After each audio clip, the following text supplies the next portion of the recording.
అనునిత్యం ఒక సమర్థులు, ఒక కార్యదక్షత ఉన్నటువంటి నాయకుడు ఈ రాష్ట్రాన్ని పరిపాలిస్తే ఏ విధంగా పరిపాలన ఉంటుందో మరి మీరందరూ కూడా చూస్తున్నారు. ఆ వెనుకబాటుతనాన్ని పూడ్చాం.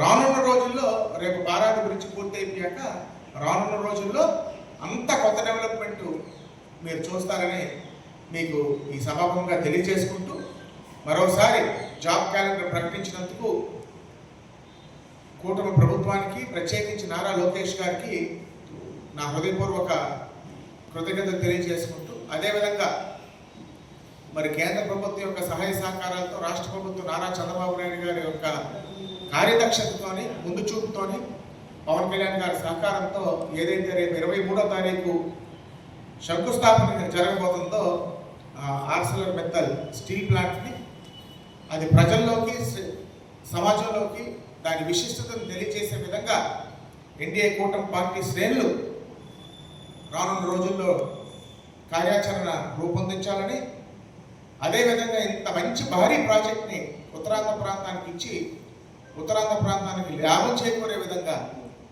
మరి ఎన్డీఏ కూటమి వ్యవహరించినందుకు ప్రత్యేకమైనటువంటి ధన్యవాదాలు తెలియజేసుకుంటూ, చాలా చారిత్రాత్మకమైనటువంటి ఘట్టం మన ఉత్తరాంధ్ర ప్రాంతానికి. మన వైజాగ్ స్టీల్ ప్లాంట్ తర్వాత మన రేపు రాబోయే భోగాపురం ఎయిర్పోర్ట్ తప్ప తర్వాత అతి ముఖ్యమైనటువంటి ఘట్టంగా నేను మీకు అందరికీ కూడా తెలియజేసుకుంటున్నాను.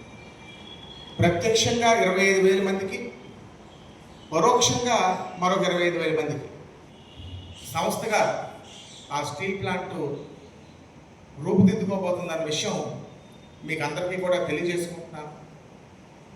నిజంగా కేంద్ర ప్రభుత్వం యొక్క సహాయ సహకారాలు ఇవ్వనివ్వండి, మన ముఖ్యమంత్రి గారి మీద ఉన్న నమ్మకం అవ్వనివ్వండి, పవన్ కళ్యాణ్ గారి యొక్క సపోర్ట్ మీద ఉన్నటువంటి అభిమానం అవ్వనివ్వండి, నిజంగా ఇది ఒక చారిత్రాత్మకమైనటువంటి ఘట్టం. ఇవాళ ఎన్డీఏ కూటమి నాయకులు, కార్యకర్తలు అందరూ కూడా ప్రజల్లోకి ఈ అపురూపమైనటువంటి ఘట్టాన్ని తీసుకెళ్ళి దాని యొక్క లాభ ప్రయోజనాలు మన ప్రత్యేకించి మన ఉత్తరాంధ్ర ప్రాంతానికి, మన రాష్ట్రానికి వివరించే విధంగా 23వ తారీఖు లోపు ఒక 10,000 గడపలైన తొక్కి మరి దాని యొక్క విశిష్టతని ఎక్స్ప్లెయిన్ చేయాలని మరి మీ ద్వారా ఎన్డీఏ కూటమి శ్రేణులకి, నాయకులకి నేను పిలుపునిస్తున్నాను. దానికి హామీ ప్రకారంగా ఉగాదికి మరో 10,000 ఉద్యోగాలు ఈ ప్రభుత్వం ప్రకటించడం జరిగింది. దానికి కూటమి ప్రభుత్వానికి, పెద్దలు చంద్రబాబు నాయుడు గారికి, అదేవిధంగా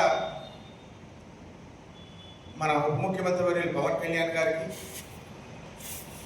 ఈ ఆర్థిక సంక్షోభంలో కూడా మన ప్రభుత్వాన్ని, మన రాష్ట్రాన్ని అనునిత్యం ఆదుకున్నటువంటి మన ప్రధానమంత్రి గారు నరేంద్ర మోడీ గారికి, ప్రత్యేకించి మన యువసారథి, మన యువ నాయకులు నారా లోకేష్ గారికి, ఎందుకంటే వాళ్ళ డిఎస్సీ అవ్వనివ్వండి, ఇవాళ జాబ్ క్యాలెండర్ అవ్వనివ్వండి, నారా లోకేష్ గారి యొక్క పాత్ర మరోలేనిది. చాలా చాలా ముఖ్యమైనటువంటి పాత్ర పోషించడమే కాకుండా ట్రాన్స్పరెన్సీ అయింది చెప్తున్నారు, చెప్పింది చేస్తున్నారు. సింపుల్, ఏదో గాలిలో మేడలు కట్టి ప్రజలను మభ్యపెట్టి ప్రజలు మోసం చేసే పరిస్థితి లేదు.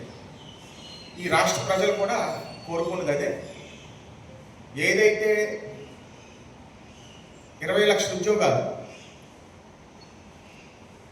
కేటాయిస్తామనేటువంటి ఈ ప్రభుత్వం యొక్క హామీని నెరవేర్చడంలో రైట్ డైరెక్షన్లో ఈ గవర్నమెంట్ వెళ్తుందని నేను నమ్ముతున్నాను. దానికి బొబ్బిలి నియోజకవర్గ శాసనసభ్యుడిగా తెలుగు యువత తరఫున ప్రభుత్వానికి ధన్యవాదాలు తెలియజేసుకుంటాను. రెండో విషయం,